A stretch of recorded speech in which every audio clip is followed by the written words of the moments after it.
Okay, this is my last biography.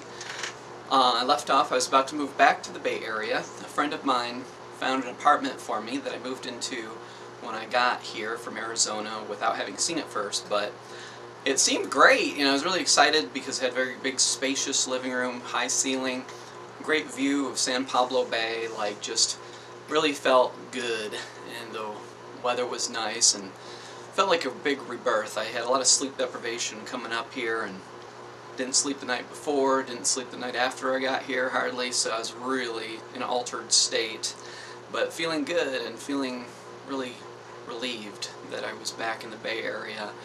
But unfortunately, I woke the first morning there to the sound of a woman yelling really loud beneath me, in the apartment beneath me, at her child, I think, and it was horrible, and I could hear my neighbor coughing through another wall, and I realized I have moved into a place that represents poor boundaries because the walls were so thin and it was horrible.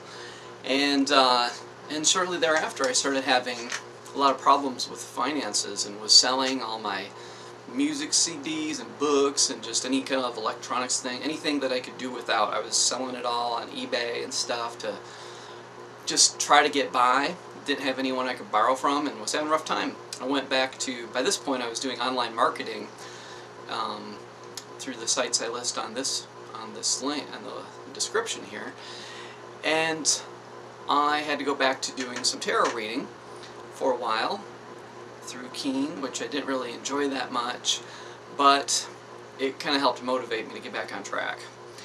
And during this time I had a group sex type experience. A guy with 4 females were at my place, and just one thing led to another, and I was hooking up with 2 of the women. I think I'd been with them both at that point previously in recent dating.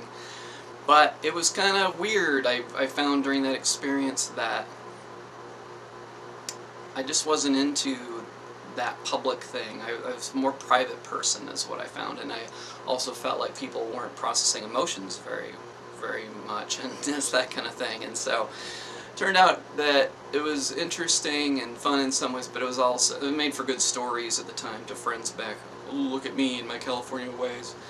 But ultimately it was pretty empty. And within a couple weeks after that, I got this call from my sister. She was screaming, and there was I've never seen somebody or heard somebody so freaked out. And it turned out that she just found out that our dad had killed himself. And he'd had Parkinson's for some years at that point, but there was no indication that he would kill himself.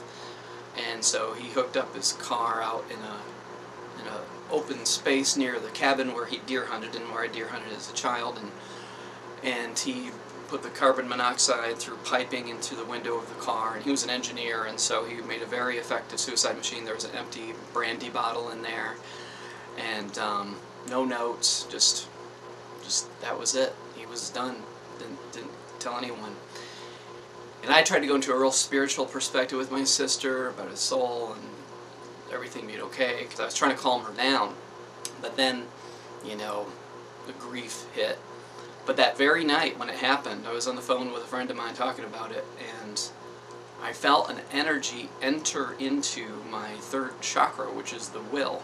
And my dad was very competent, and I felt like there was this energetic inheritance from him. He and I weren't very close and hadn't talked much, but after a few years of not talking, about a month before his death, he may have known already that he was going to be killing himself, so he wanted to touch base. We had a very healing talk, and cleared up stuff from the past, and he told me that he was concerned that I wasn't willing to take care of the little things that I needed to do to get the experiences that I wanted in life. And he was onto something, and that stayed with me. He also told me, don't spend all the money that you make. He had a lot of problems with losing money after building his dream home in the Upper Peninsula with his wife, of losing a lot of money in the stock market after 9/11. And so I've avoided that kind of investment. I'm just into online high-yield savings accounts because it's very safe, and I don't want to put my faith in other people's business management skills and global economy things. So I learned that will type stuff from him, and my business stuff started turning around. I started really, things were slow because I needed to take it to the next level. So then I moved to be closer to some friends where I live now, and I've lived here almost 7 years. And I was dating a woman, after my dad died, this birth mom, my birth mom, not April, my birth mom came back in my life after I had set boundaries with her, because that was a very painful experience that I'd had some years earlier, where I just felt like, you know, this is during my crazy year that I did a video on recently where there's all kinds of movement and stuff.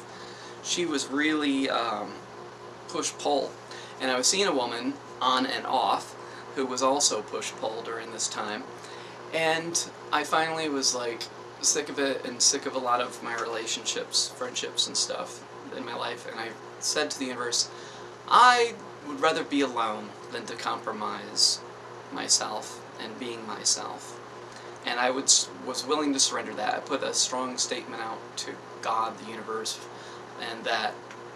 And then within a month or so after that, on the Spiritual Polyamory Yahoo group that I had created that some, years earlier, a year or two before, and two women posted. One had a picture and one did not. And that night I had a dream that I was dating a woman. I wasn't sure if her name was Mandy or Amanda, and I was asking her father if I could date her. And I found out that, I thought when I woke up it was a woman who didn't have a picture, but it was the woman who posted, or didn't post a picture, but in her Yahoo profile had a picture, and I was glad because I was attracted to her. And I connected with her, and we courted, and took a few months just taking our time getting to know each other. She had a boyfriend at the time, and I was just interested in knowing her and really intrigued by her personality and our exchange. And so after a few months she came out to visit, and then not too long after that we just realized we're supposed to be together. We didn't really expect this at first, but we just had to be together. So she moved out here, and we started really learning a lot. It was my first conscious relationship and first real love in terms of knowing myself and who I wanted to be. And I've learned that in a relationship that you attract people that help balance you out and help you overcome addictions. Like I learned to stop cheating, and I learned my body wouldn't allow me, to be dishonest and still feel comfortable, so I learned to be more vulnerable. And I realized that love can really transform, really help me to become my true self and let go of any kind of addictive type qualities that I had. And during this time I let go of a lot of relationships. I let my birth mom back in my life after my dad's death because I was feeling really raw. I grieved so much and cried for months, like almost daily. It was just really intense pain that I felt. And let her back in, but this girlfriend, not really a girlfriend, but the prior one that was push-pull helped me realize that she was reflecting this push-pull energy I felt with my birth mom, and I just didn't feel like that was something that I wanted in my life. So I ended that connection. And I think that my relationship with Amanda had helped me to really realize what I wanted in my relationships with all people. So I ended a lot of connections with family and friends and so forth, and I've learned a lot. And everything that's unfolded since then, I think there's some recent stuff that is still too recent and to really autobiographize and stuff and make sense of everything, but I have learned a lot about myself, and my focus now is to realize that without paying attention to my spiritual growth and I've switched from looking outside of myself to books, information, and I still read now and then, but for the most part, I'm tuned into my own experience. I feel that I am a channeler and things will come through me and I will be guided, and so staying connected to my source as opposed to looking outside for information that will make me more aware, because I went through a period of reading a lot of spiritual books and everything, but now I think it's about tuning into myself and trusting my feelings and just really being healthy, making healthy choices, and understanding that quick fixes and shortcuts aren't going to lead to the peace that I want. So every day I've been exercising, and the Wii Fit Plus has been really helpful in making that entertaining for the first time. Today was my 35th day in a row since I got that I've exercised for at least half-hour a day, and just feeling more centered and healthy than ever before, and clear. And on this channel, I'm not usually going to focus on myself. This autobiography was to help me understand things about myself better, and to do a life review, and I'd recommend it for anyone who wants to understand themselves better. It's been helpful.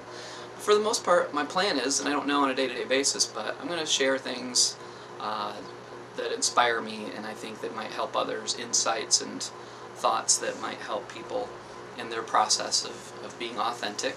And thanks for listening to this.